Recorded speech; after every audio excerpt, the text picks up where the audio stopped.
Oh, so we're not using the middle camera anymore?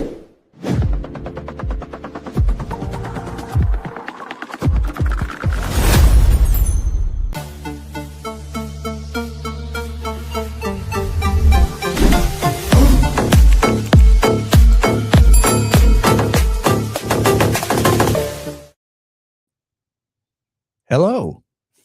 Welcome Hi. to the English show. I usually don't do the English show introductions. No, It's usually Stephanie. it has to be Stephanie. I'm Yeah. usually just there like, Yeah. Yeah. Hi, it's just world. us. It's the all man show. oh man.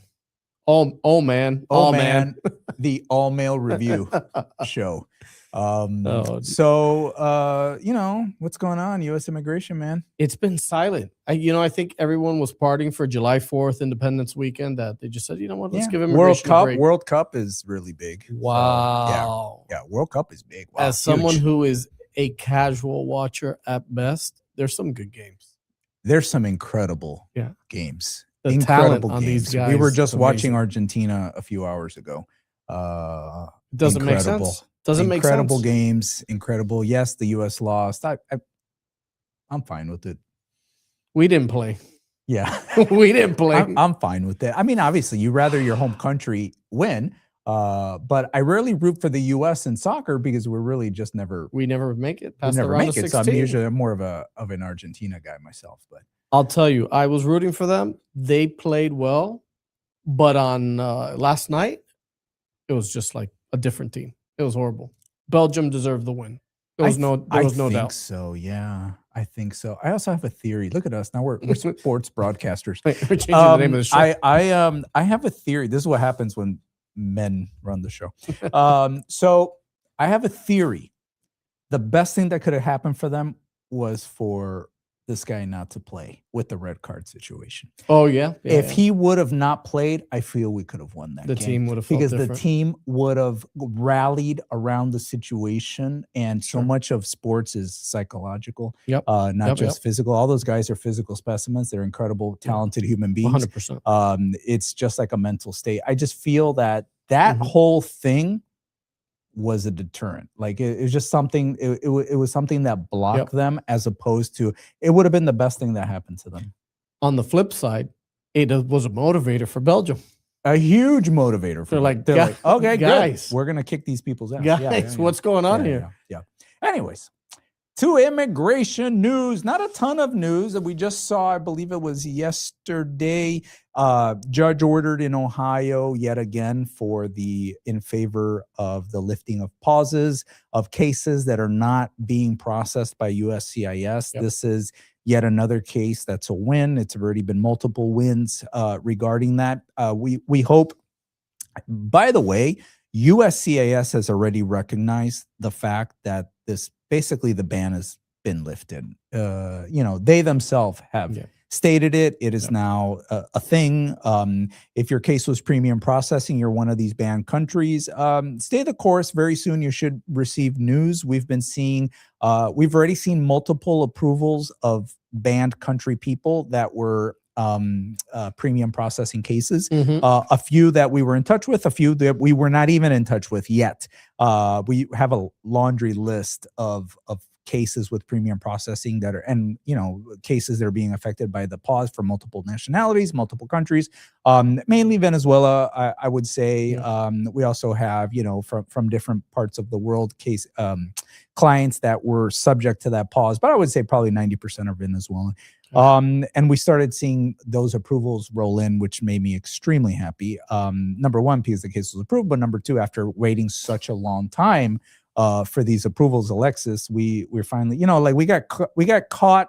Cases from last year, the end of the year. Yeah, we got caught in that middle time where it was like, is your case subject to the pause, or is premium going to be affected, not affected? So unfortunately, too many people got caught in that, kind of limbo there.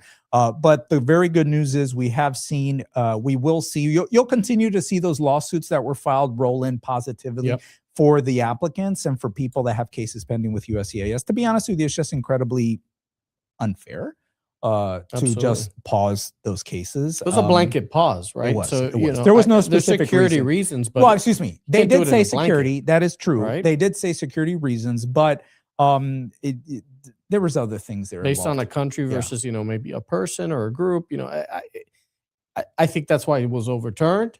It's a matter of time before maybe the State Department does the same and recognizes it.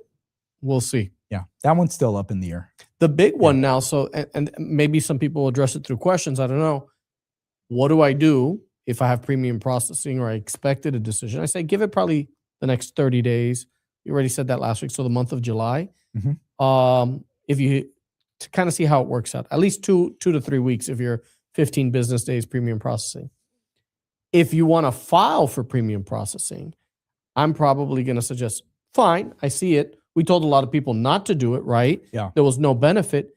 Maybe wait a couple of weeks before doing it. That's my line right now. I said, let's wait a couple weeks. Got to let the decisions come out. Until I really start seeing case decisions flow. And when I start seeing those case decision flows, of course, I want to start pushing premium again. If a case that necessitates premium processing, that is basically the only game in town. If you're on a work visa to have a fast decision, it's very unreasonable to wait the current processing times.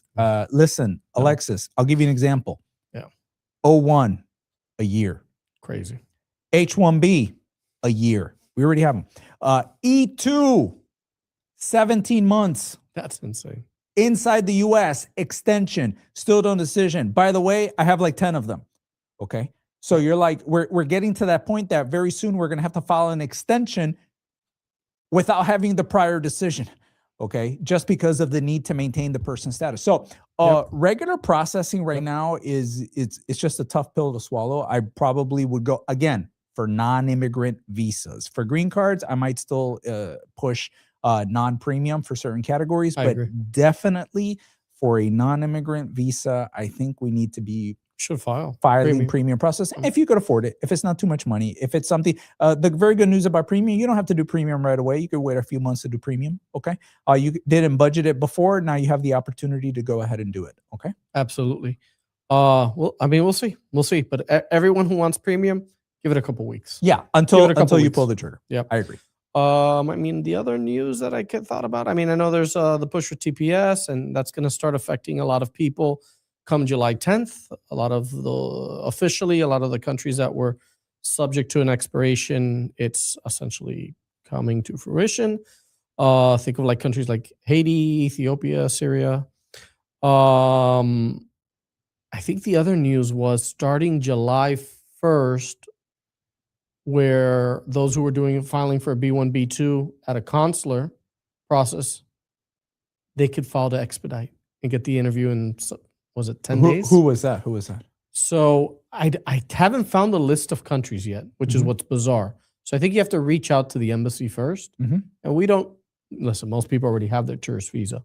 We do provide that service. But if you want the appointment sooner, for a fee of, I believe it's $750. Okay, yeah. We call it like a expedite fee for your appointment. Just for the appointment. Yeah. Have you seen official though from Department of State on that? I haven't seen an official list. So what embassy is going to do that? I would imagine first they're going to update State Department website with the non-immigrant visa fees and provide that option. And then there's another thing is how do you pay it? So there's if the case has already been filed, you need to upgrade. Who knows? But I'll be honest with you, I look forward to that. Well, it's now through the end of the year. I think it's a benefit. A lot of people are in the process of filing an I-140 or an I-130. So we usually recommend if you don't have the tourist visa, get that first. So this is great. This helps people get that tourist visa. Get it now. Get it out of the way. Let's see. Okay. I guess no news is good news sometimes, right? How about some fake news? I can give you some fake news. Hey, let me give you this. How about this? This is the English show. Let's talk about this. How about the fact that the World Cup has made the US look phenomenal? The stories coming out of people, like the individual interviews where you hear, wow, I thought the United States was crime-ridden, gangs, racism, and guess what? That exists. But that's not the day-to-day experience. Right. That exists in every country. Overwhelmingly, people are, wow, every Very encounter is positive amazing. things. Very positive. And I things. love hearing Yeah. that. And, Yeah. you know, big cities, small towns in the South, in the North, in the Midwest. I mean, games are hosted all across the United States. Sure. I love it. It's Yeah. such an incredible It's a great story. opportunity. It makes me happy, makes me proud. It makes me very happy. Yeah. Yeah. I mean, it's letting other people see the U.S. how I see the U.S. Absolutely. You know what I'm saying? Yeah. Like I see it in Yeah. a positive way. Pretty much like anybody that goes to Italy. Anybody that goes to Italy and eats Italian food and spends a week in Italy, believe me, you know what I'm talking about. You don't want to leave Italy. Okay. Let's hit the questions. Okay.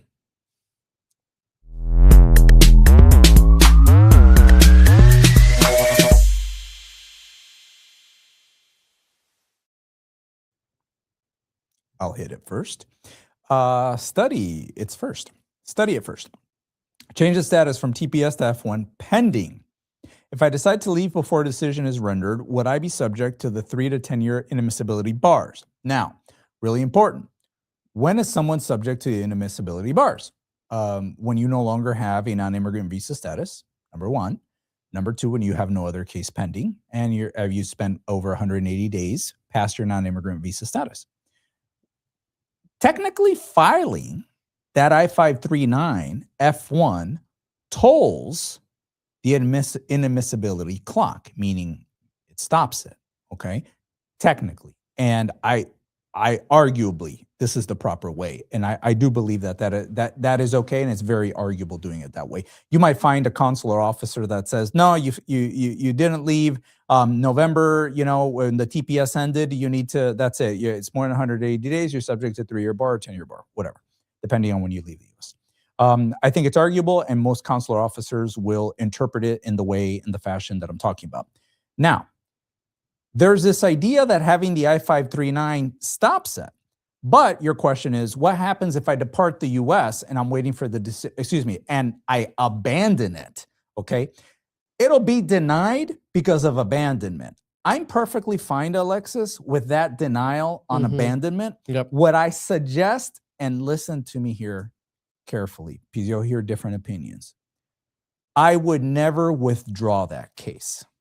The reason I would not withdraw that case is because I think there's a very good argument to be made by the government that says, if you withdraw that application, it never existed to provide that bridge of time in the inadmissibility 180-day clock. Okay. So do not withdraw it. If you decide to leave, you can leave. Let it be denied. I'm perfectly fine with that denial. It's actually good because you're going to have a document dated with a denial clearly after that you left the U.S. And then you're going to be able to, apply for a visa abroad if you wish, et cetera, in the future, or, apply for a green card, whatever it is, and not be subject to that bar. Yeah, that's a good one. I'm going to go with the super chat that just came in. Proyecto Gran Maestro. If I file an EB-1A with a concurrent adjustment of status on F1 and my wife uses the adjustment of status work permit, the AD, violating the F2, so you got that right. If denied, could she regain status? Rely on my future H-1B01 after my PhD, or must she leave the U.S.? How should it be presented? So let's keep it simple. And clearly you're aware of it. Once she uses that work permit, she has violated the F2 status. Same thing with you. If you use the work permit, you violate the F1 status, even if you continue to work, to study. So it's not recommended. Now, if you violate the status, you immediately lose that status. You will be unable to then change status or extend status in the future because you lost status. You might have legal presence due to the I-45 pending, and if it's subsequently approved, no harm, no foul. But in your case, the example you give is what happens if it's denied. If that I-45 is denied and you lost status the day you used or she used the employment authorization document, there's nothing you can do there. How do they know? How do they know she used the EAD? Yeah, I mean, that's how always... How does USCIS know that she used the EAD? That's the question today. So there is a push by the government for banks to share information. I don't think that's happening yet. It's not. So Not for immigration. Not for purposes. immigration For other purposes. purposes, obviously, yes. It may get to that point, but today it's not a concern. They want the IRS to share. So if you filed, let's say income tax, they're not there yet, right? They're not This sharing is all that going through the information. federal government, so it's not there yet. It's all in the courts. But as of today, I'd say they are not going to know. Now, if you're going to be honest and say what happened, well, then the truth is you worked and you lost status. So I think you're walking a gray line. No, it's just I'm being devil's advocate here. And Yeah. I'm just saying, okay, how do they know? Because Stephanie always says, and by the way, I do agree with her, that once you start working pursuant to an EAD and you're no longer on F2 status, you've abandoned that status. You okay? have. Like you have. I do believe that. But my question, and I think a very good question for any person out there in that situation, and how do they know? How do they know? Hey, I don't know. Good luck. I don't know. I don't know. I don't want to know. Would I aggressively get her into her H4 and O3? Absolutely, I would. I think there's an argument that can be I would had. I would aggressively say that, because as long as the main applicant continued to study, remained on F1 and remained on F1, Sure. that means do I automatically lose my derivative beneficiary status? I just feel there's an argument to be made there. So I wouldn't be afraid to go after that H4 or that O3 for down the client. the road. And my Sure. reasoning is, on the I-539, are they even asking that question? Sure. You know what I'm saying? And depending on how you're going to respond to. So anyways, that's going to be part of a little bit of a legal strategy. Obviously, we're not telling you to lie. Like, don't lie on the form. You're going to tell the truth. They deny a benefit for telling the truth. Mhm. That's fine. You got to live with that. Okay. But you can't, what you don't want to live with is the denied based on misrepresentation, because that is a problem. By the way, why file an EB-1A concurrently, adjustment of status? If you have a good case, I would maybe premium and get the results of that in before filing for an adjustment of status. Very rarely will I recommend that. A couple people, look, I don't recommend it, but it's very situation dependent. Mhm. You know what I received today? I received today I'm sure this happens to you. Hey, Gil, my husband's really good friends with so-and-so, your client, and you told him A, B, and C. And then for us, he said, maybe we shouldn't do that or this or that or whatever. And I'm like, tell me when. And I'm like, listen, it's so specific to that individual. I don't even know what to tell you. Like, I know it sounds like it's very broad strokes, like, oh, this should apply to everyone. Depends on your situation. Okay. It's very, very dependent on situation. So I'm just of the opinion, like, hey, don't listen too much to everything that's happening on the periphery. I would say, hey, focus on, yes, you can concurrently file. Is that the best thing for you? Maybe not. Maybe the best thing for you is jump to an O1 first, guarantee that, yes, you have the issue that the spouse does not have employment authorization, which is obviously something that's important. An O2, who knows? But maybe you could do an O2 for her. Maybe you could do something like, so I'm just saying, don't be so gung-ho immediately into jumping to the concurrent filing when you currently have legal status. If I'm a 245K, I'm out of status. Obviously, I do a lot of concurrent filing for that individual if we need to do that. Anyways, if you want, very happy to have a Gran Maestro consultation. Me or Alexis be happy to speak with you. Just a follow-up on Study It First. Will they allow me to enter the U.S. in the future under a tourist visa or ESTA in that case? ESTA, why wouldn't they let you enter an ESTA? I'm trying to think of any, as long as you haven't overstayed, which you haven't, and as long as you're not an immigration visa violator, as long as you don't have a criminal record, and as long as you haven't had a visa denied at the consulate, if, for example, you have a passport from another country that's not Venezuela, that you're allowed, you're a dual national. And but in her case, did she have TPS? Yes. Or was it an overstay on the B2? No, that's my question. But that's why I said, did she have an overstay? You know exactly. So it's like, no, but I'm not talking about the. She never confirmed. Sorry. Yeah. No. I have no idea. Yeah. So it's like, as long as you're not an immigration violator, I would say the ESTA is fine. The tourist visa is fine. It's fine. Can you have an issue at the border coming into the U.S.? Yeah. Obviously, you can. Okay. They could say, hey, ma'am, you've been here since, 2020 or whatever, or before, whenever that was, you were here years, you overstayed your tourist and you applied for TPS legally, lawfully, but that may be enough to not allow you to enter the US. So that is true. Can you have a problem? Yes. But as long as none of those things apply to you, I've already had your situation with people that had TPS and they left the US and they already come in and out with their ESTAs. They come in with tourists. I've actually had, Alexis, I had somebody who, I think they were here like 6 years as a tourist and TPS. And then I advised against this. They left the US and they came back a week later as tourists. And you're just like, what the hell is going on? But here's the caveat. They give him like 3 weeks. She's a model. Oh. And a beauty pageant contestant. Sure. So, hey, if you're good looking, maybe you have different standards. Outcomes. Maybe different outcomes. I wouldn't know. Yeah, no, I know. It doesn't work for me. It's kind of rough over here. I have to.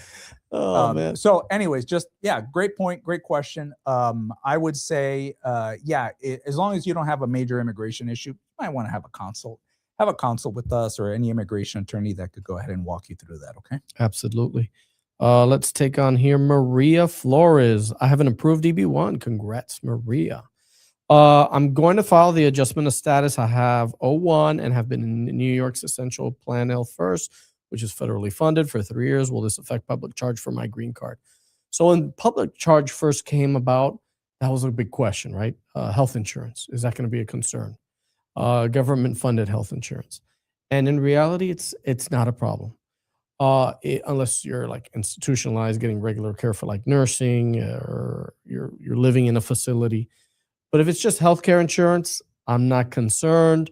Using that previous policy as guidance, it's not a concern. They haven't released anything saying otherwise. So guess what? You have the health insurance. It's the responsible thing to do. Keeps your family and yourself healthy. Don't worry about it. Enjoy the adjustment of status. If you need help with it, we can help you out with that. Yeah, just be truthful when they ask you questions. Absolutely. On the adjustment of status. That's it. I don't consider that public charge. It's not. Yeah. It's I just don't. I have as long as you obtain New York's essential plan, health first, by telling the truth, Maria, Exactly. that for me is the most important thing. You could request any benefit you want, telling the truth. And if they give it to you or not, there's certain benefits, for example, like if you're receiving supplemental income, SSI, from Social Security, that's a problem. That's not your case, okay? That's like, for example, a child that's, been through an accident, is at home, the parents can't work, like that type of assistance. As long as it's a limited time, it's okay. If it's like a year or a permanent thing, that's when it really becomes a problem. Or government assisted living, okay, where they're paying for your, where you're living. Those two are pretty clear that are much more problematic. The health insurance, Obamacare marketplace situation, by and large, I've had zero issues with that ever. And most clients are on it. Like that's how they obtain their insurance. It's not cash assistance. It's not income, supplement. I'm not concerned. And more so, and this is the tricky one, as long as you didn't say, hey, I'm a legal permanent resident. Like, is this a specific health insurance plan limited to certain groups of people? No. If you were truthful, hey, I'm a tourist, I'm a student, I'm on X non-immigrant visa. Yeah. If you lied and said you were a United States citizen, that's different. Yeah, that's the concern. Yeah, that's a huge problem. And just lastly, I'll close with a question that I receive commonly regarding that, Maria, is what if I had unemployment? Is unemployment a public charge? Now, this is Gil Brito, maybe not even Alexis or Stephanie Matza. This is me. I say that unemployment is an insurance state-run program paid into by employers and has absolutely nothing to do with federal funding, number one, okay? Number two, it's a state issue. And number three, you are legally able to apply for it as long, once again, hate to harp on this, as long as you're telling the truth, okay? You lost your job for whatever reason. Would I go ahead and I if you're asked that question, by the way, they don't ask unemployment on the I-45. No. And the reason they don't ask for unemployment on the adjustment of status, Maria, is because of the fact that doesn't affect you.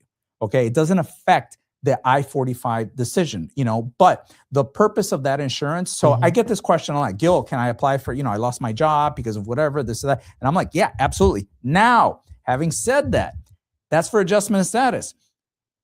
are you in violation of your non-immigrant visa status for receiving if you it. have an H-1B, an O-1 or whatever, and I'm receiving unemployment? That's a different conversation. Right. Okay, that's one where, that's very case specific, like I mentioned, and we need to have a chat about it and figure out the ins and outs. But that's a common one. So yeah, health insurance, unemployment. It's not a public charge concern. Yes, I would yes. tell you that. 'Cause it's Debts, an earned benefit. How about debts? That might be something to really If consider it's because substantial. are you in collections? Who are you collection with? Are you in repayment? Yeah. Is it because you owe the hospital? Do you owe the IRS? Bankruptcy as well. I mean, those are things to be concerned with. Yeah. I think it's how you do it. The amounts matter. And where are you in the process? What was the final outcome? Sure. Let's go to Jose. Hi, Jose. Hi, I overstayed my tourist visa. I came in from Costa Rica almost 4 years ago. Costa Rica is a beautiful country, man. Yep. Beautiful place. I don't have asylum or any process. Is it possible for me to try to change status without having to get married? Jose, no. Short answer. Unless you have a USC child that's over the age of 21 that could petition you, the only alternative for you would be, unfortunately, marriage. Also, be careful now because I feel they're going to be scrutinizing this type of profile more regularly. You need to there's certain concerns there. I just gave a consultation yesterday. Same situation as yours. Are getting married. By the way, they've been married for like 3 years, 4 years, something like that. Like, it's totally legitimate. They had just never filed the paperwork. Who knows? Their reasoning. And I think they had other counsel before that told them to wait longer. I'm not me, Brito. I use the example. I've had my clients get a finalized divorce on Friday. On Monday, they apply for the marriage certificate for the new relationship. On Friday, I'm like filing a case with U.S. Immigration. Hey, but maybe they were separated for quite some time. It's like, yeah. So of course, that's what I'm saying. Like, no, I always say this. I will live and die with real marriages. Yeah. If you are a real marriage, we must win your case. Okay. Listen, if you're committing immigration fraud, do not expect to win your case. Like, you're playing a lottery, you're committing fraud. You need to be extremely careful with that situation. And, the reality is, it's something that we generally are never going to be involved with. And the moment you explain that to any kind of good attorney or ethical attorney, the first thing they're going to tell you is, hey, listen, unfortunately, I can't represent you with that. I will give you advice. Be very careful not to file a fraudulent green card application, blah, blah, blah, blah, blah. Okay. So other than that, so you might find yourself, Jose, in a situation where all you could do is get married, but it's a marriage of benefits to him. Okay. Yeah. So you're getting married for immigration purposes exclusively, and you need to avoid that situation, man. Listen, if you're really in a real relationship and you want to marry your spouse, if you come to me for consultation in a real relationship, I'm like, what are we doing? I'm like, can we hey, I don't marry people anymore. not since they slapped my hand a number of years ago. I don't marry people anymore. So that's a long story. But I will tell you, in that situation, I'm like, yeah, listen, let's what are we doing here? Like, we gotta pull the trigger and get going with our lives, Yeah. Find love, Jose. I know you can. Let's go here with that was the best encouragement. You're like, you could do it. You can do it. Anita's asked, and it's funny, actually, ironic, I should say. Someone asked this last week. A client of mine asked if the child's autism will impact the visa decision regarding public charge rules for his NIW. National was the case. No, it would not. Anita's, do not worry about it, as long as you're not receiving any direct government support. And this goes back to benefits, cash benefits. Not concerned. It's not a thing. It's okay. Your child receives therapy. It's all done privately. Or foundations foundation. There's a non-for-profit. A lot of it's things. Completely fine through insurance. It's fine. It's not a reason for public charge. Yeah. So feel confident going. I've had, Anita's, your case. Yeah. Many times. Yeah. Zero issues with that situation. Yep. Okay. And I've had people that are, listen, there's a lot of degrees. I'm telling you, you got to give it to parents, man. Mhm. It's hard going through the situation. Mhm. On top of going through that situation and then going through a situation in another country with, and a lot of people, Alexis, they come here to the US because maybe their child has some sort of, incapacitation or something better care. like for better care for them. Yeah, Many of my clients said their children have, been through some quite incredible situations. USCIS is not something that they're going to take into consideration. So thankfully, you're perfectly, yes, of course. Is that Instagram? Yeah. Instagram. Ana Maria Aria asks if one should apply for N400 citizenship now or wait, given concerns about current political administration policies. N400? I'm filing N400 as long as you don't listen. This is the N400 problems. Spend too much time outside the U.S. Mm-hmm. Do I owe back taxes? Problem. Am I a male under the age of 27 that never registered to selective service? Problem. Am I the baby daddy and I don't pay my child support? Always a problem. If you're a baby daddy and you don't pay child support, let me tell you something. Don't apply for citizenship. You got bigger problems. Yeah. Okay. Like, don't worry about that. Okay. And we need to clean that up before we ever apply for citizenship. And then obviously arrests and all this type of stuff. Any pending litigation. We have continued to aggressively file N400 applications. We've seen very successful things. So as long as that's not your specific situation, do it on your own. You don't always have to do it with an attorney. A lot of times when we do it with an attorney is because of the fact that there's an issue. Okay. Usually there's a little bit of an issue and then we need to rectify it for the client. But yeah, I'm telling you, baby daddy, I don't want no drama. I don't want no drama. Listen, if you got any of those issues, just wait. And that's under any administration. Don't worry yourself with it. Did we ever do Yoha G? Yeah. Hold on, but we got this. I did that one. Okay, yeah. Got it. Yeah, if you want to. Here. No, I'll hear it for you. Yeah, thank you. Yoha asks, Venezuelan, I-130 approved, green card for marriage. How long do you think it will take for the I-45 to be approved? Any similar cases approved yet? So those were being, obviously slight pause with Venezuelans. When it's green card, legal permanent resident, I'm seeing a little bit of a longer wait time, maybe about a year.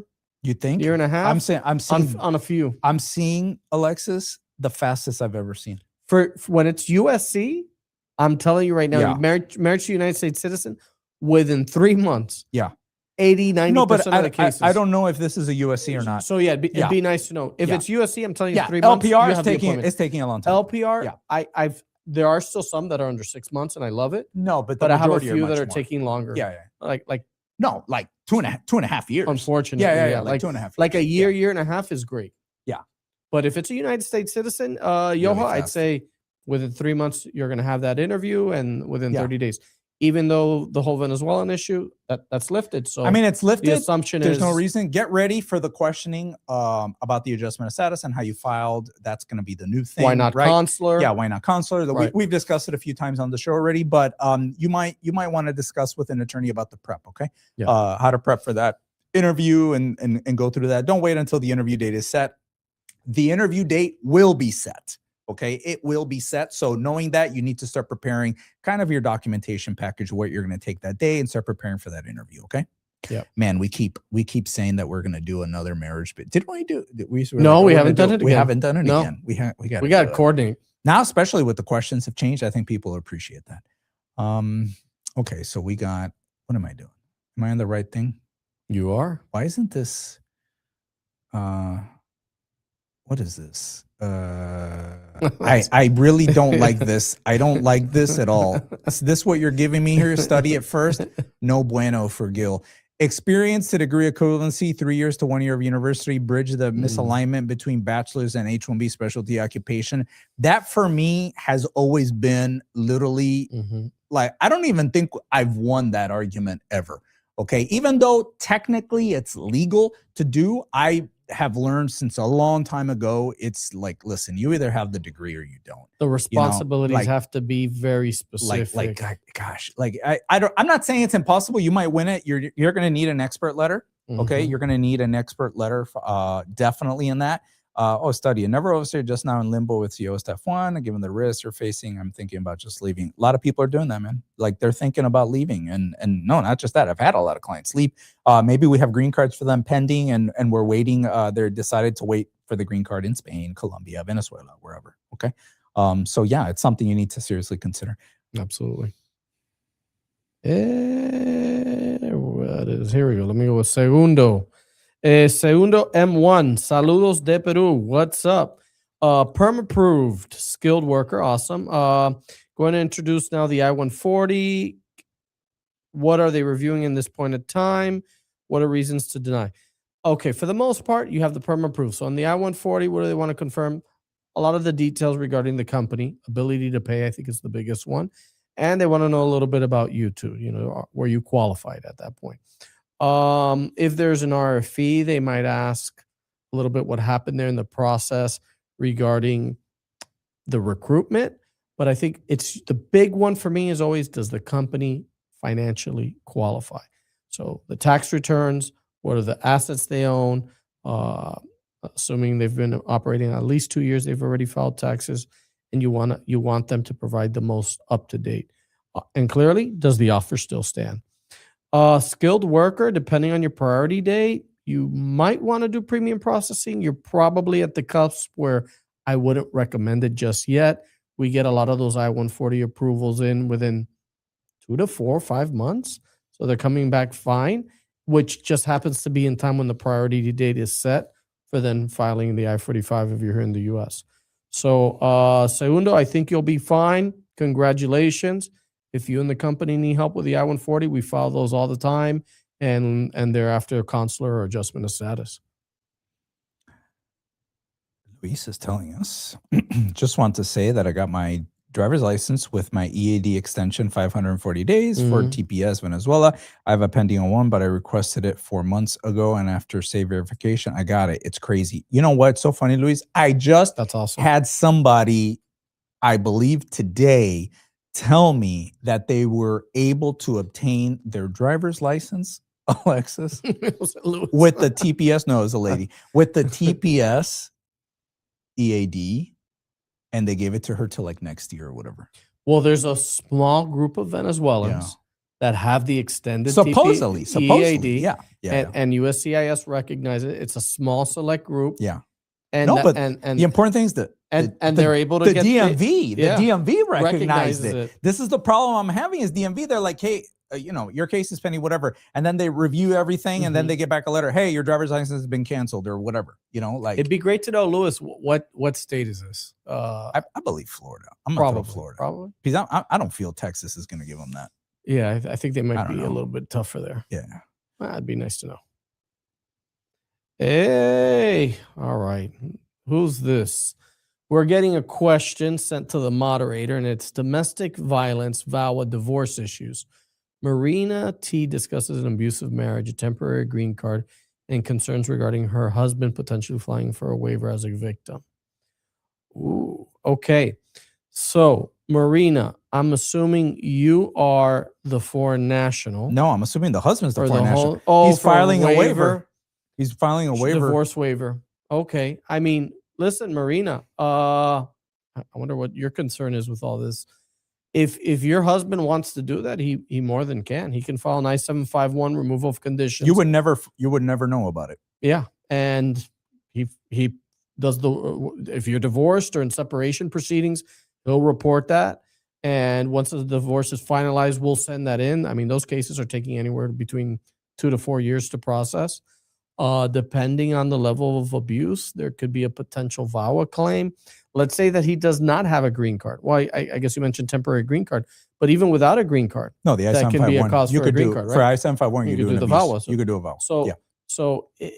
There are options for people who have suffered abuse. I'm not saying that you've done any of this, Marina. It depends how it's documented, what's documented. But guess what? You're not going to know anything about it. Does this affect Marina? No. I mean, maybe in a criminal proceeding if he presses charges, but with immigration, no. Let's say we were wrong and it's the other way around. Let's say we were wrong is the other way around, and Marina is the foreign national, not the United States citizen. If that's true, Oh, this? just keep streaming on the Gilly. maybe on the TV. I think. Sorry, actually. No. our TV's about to.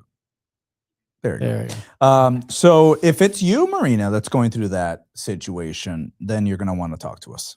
Yeah. Okay. Like, let's have a consultation. Let's go over that. Yeah. We can assist you. We do a lot of our work. It's very good option for many people as long as you're able to document what's going on. Okay. Sure. I mean, even I-751 removal of conditions, divorce waiver, assuming there's no abuse. A lot of this is about timing, communication, privacy, the way USCIS even communicates with anyone. It's all very technical. So it's I think it's very important to at least have the consultation and discuss it. And you know, especially given today's day and age, you want to make sure that that temporary green card, you know, that you're protected, that everyone knows that you have status. We don't want you to get detained unnecessarily. Let's go with Patun God. I don't know what that What is Patun that? God. Hello, Trope Abogados. Hello. Do you think there will be another H-1B? I do think there will be another selection, hopefully within the next 30 days or so.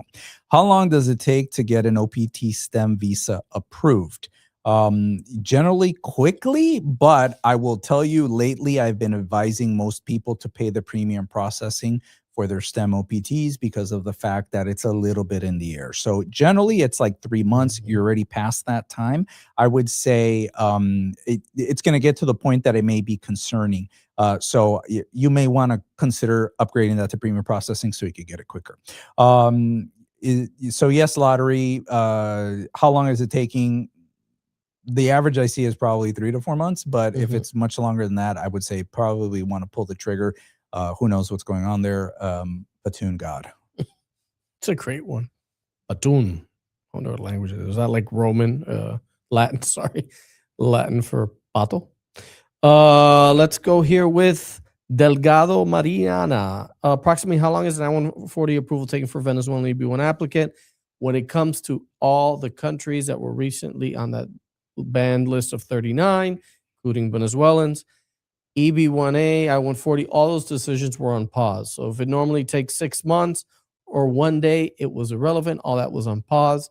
Now that these cases are subject to review again and final decisions can be rendered, listen, an I-140 generally for EB-1A, that was taking about 12 months. Now, I'm going to give you, I'm not getting some things here wrong with the web browser, but those were taking about 12 months. Now, maybe it's worth waiting a couple weeks, maybe end of the month. And if you want to do premium processing, you'll get a decision in 15 days. What have you been seeing? You said a year? I think for EB-1A, I'm going to say 8 to 12 months. I'm going to say 18 to 20 plus is the official months yeah. I'm saying like they've been taking a long time, Alexis. Most of my clients end up doing premium. Yeah. And unless you were in a banned country, we were filing premium. If you were in a banned country, just wait. And people are doing it now. Yeah. What are you seeing results with that? What does that look like? The most recent banned country, the person actually is getting a request for evidence. We're going to see. The one before that, it was approved. Yeah. It was just approved. Yeah. Mind you, one was pending since October, well before I think it was December. And that was premium? Proclamation, and that was premium. Oh my God. Yeah. That's horrible. And that was bizarre. And they just kept giving us pushback. And the other case was also premium, but filed around January. Right at the cusp of it all. Okay. Just asking. Just want to know what's going on. But premium. Want to know. Sometimes you're in your office for hours. I don't know what you're doing. I'm just there thinking about what I'm going to talk about. Emma today. likes the clips. Good. I love your editorial clips on Instagram after each Q&A live session. Emma, I gotta tell you this, Emma. I hate watching myself. I hate watching myself. I don't even know who I'm watching. My voice is so annoying to me. I don't know what it is. Like, it's just annoying. I'm just like my kids all the time. They got my videos on and stuff. And I'm like, can you please turn that off? Guy? It's like that. No, because it comes on their feeds. It comes up on their feeds. Anyways. Okay. Thanks for following, Emma. Thank you, Emma. Emma's watching us, man. I'm going to let you answer Segundo. What do you think about his query? Remember, Segundo was the perm that was approved in Peru. Oh, the proof. Okay, puedo introducir la I-140 en mi país y luego viajar a España. Can I file the I-140 while in my country? Later on, travel to Spain as a resident. Not a work, not a work. Yeah. So For no work. Yeah, it's just a Spanish residency program that they have there. Not to work though, temporarily. It doesn't affect. Listen, Segundo, while you're abroad, if you're traveling around the world, enjoy it. Even if you come to the U.S. as a tourist, it's allowed, right? You're more than likely marking consular in that process, and therefore there's nothing negative about it. So go ahead, file the I-140. The company's the one really filing the I-140, and enjoy your time in Spain. Ole. How about Spain, Portugal? Man, did you know that Spain-Portugal border is the oldest continuously, I guess, registered border in the world?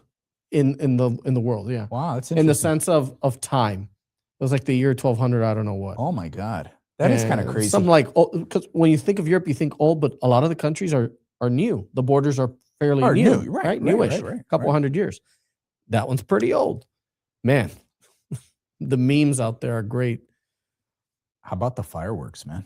Oh, 4th of July fireworks. Nonstop everywhere. Epic fireworks. I've always wanted to take a flight on like New Year's or like a July 4th. To go over to see the whole thing. Just see fireworks everywhere. Yeah. That looks like it would be really cool. That's a great idea. Yeah. Tell me how that goes. Yobis. Hi, my I-140 was approved in October 2025, but I haven't gotten the physical approval notice, I think. The attorney went ahead and filed a FOIA. The attorney did not have to file a FOIA. I don't know, like, what the hell are people doing? Like, the attorney filed a FOIA. Listen, if you can't get you don't file a FOIA to get the approval notice, okay? What you have to file is to have another approval notice sent to you.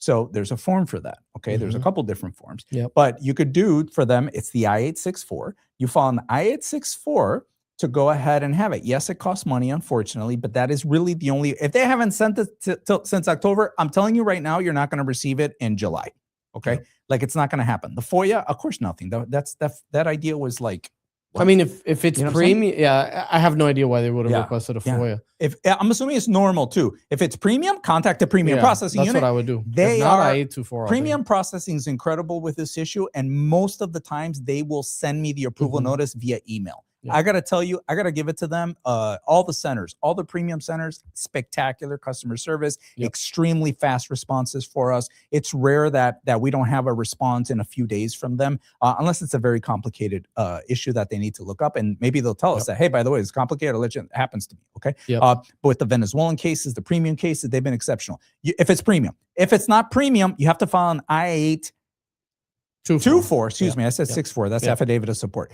I-824, which is and ask for a duplicate approval notice of the I-140.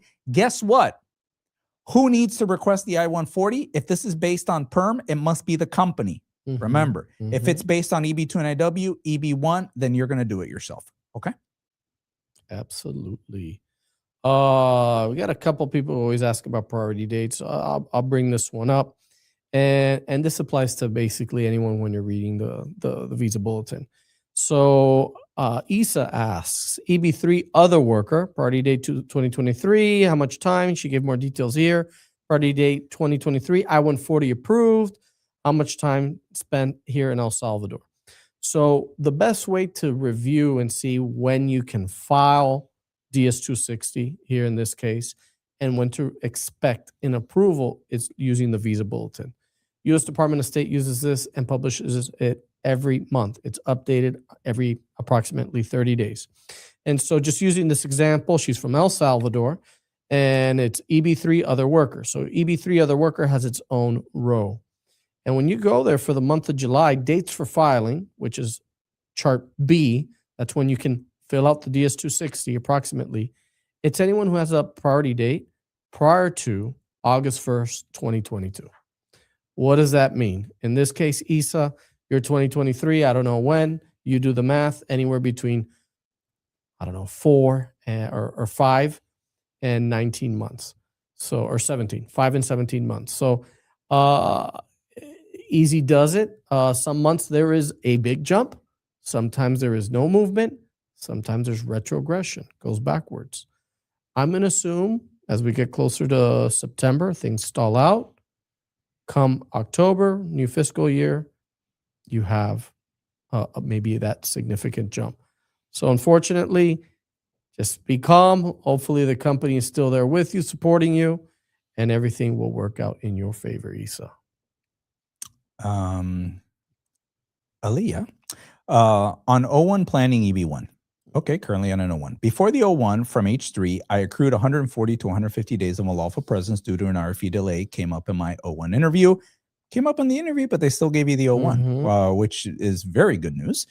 Could that affect AOS for the EB1? So how I run the AOS game, Alexis, for 23 years, the big AOS Wheel of Fortune that we have to spin daily in this office, I say I'm taking it from that I-94.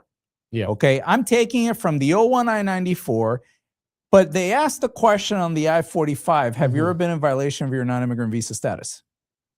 Long time ago. You have to tell the truth. Yeah. You say yes, and you put the information. I'm just telling you, yeah, you're not going to have any issues because it's less than 180 days anyways. Okay, here's my tip. No more unlawful presence.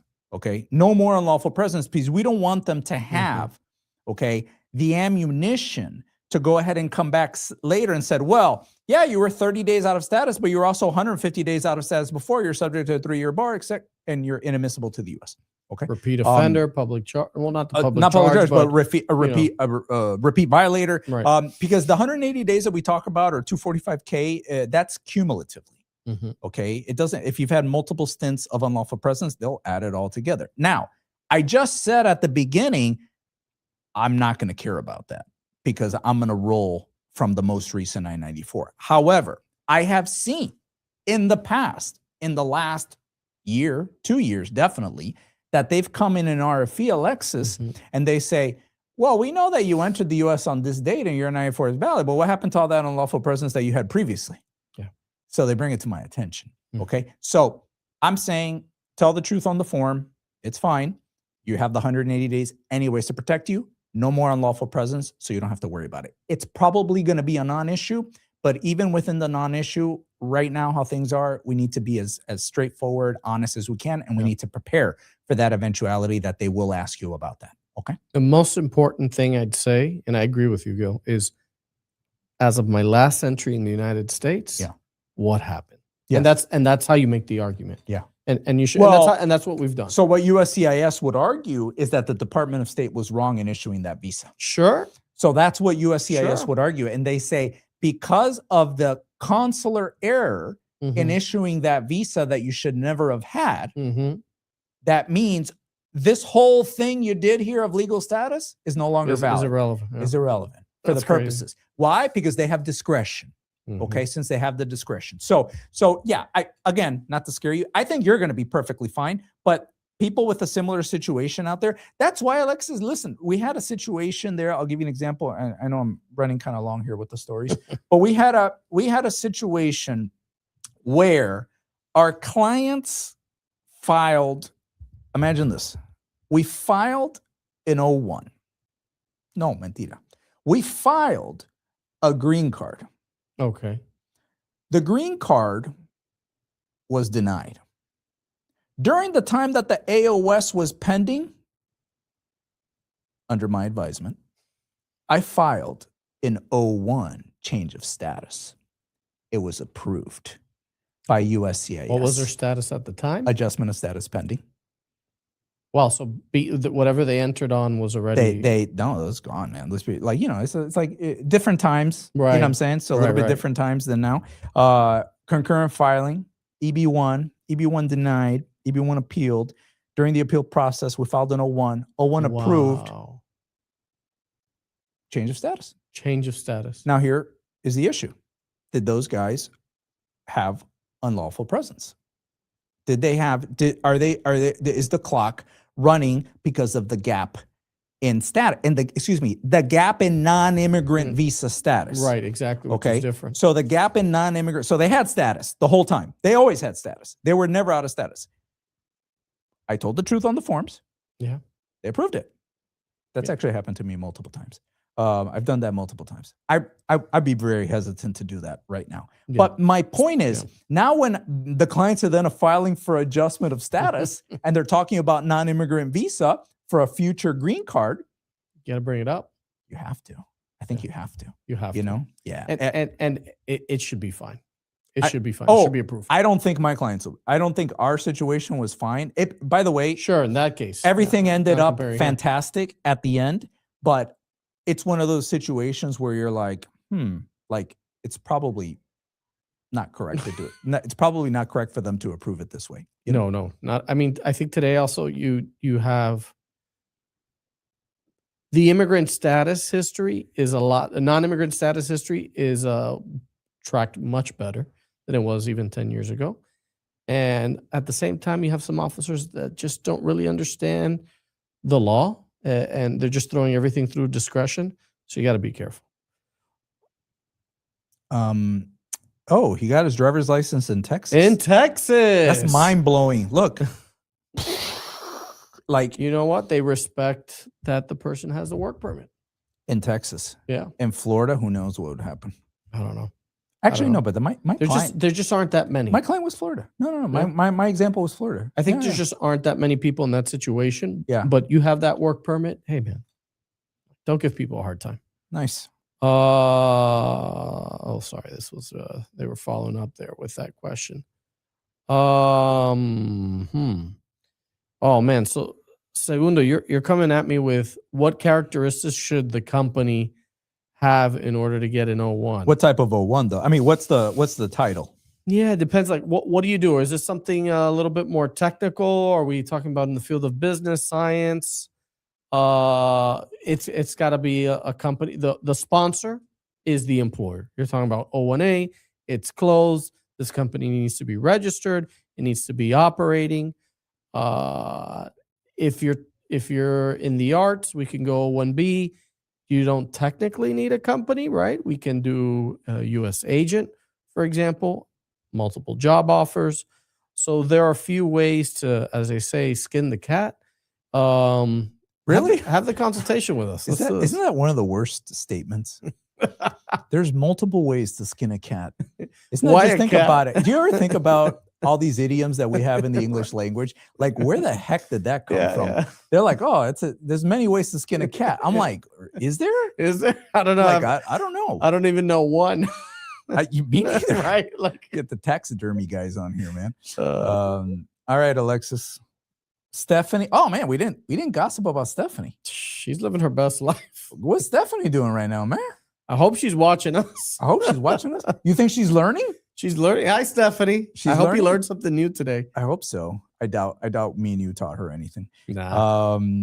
We'll be back on Thursday. We'll be here Thursday in Spanish, live in full effect as always. On Tuesday next week, probably with the Visa Bulletin. So maybe. Stay tuned for that. Gonna have Visa Bulletin soon. Yeah. New immigration news next week. Yeah. What are you hoping for? I don't know, man. I hope more lawsuits winning against the administration. That's all we got right now. I more than likely we'll just have more World Cup talk. There we go. Yeah, I think so. Thank you, guys.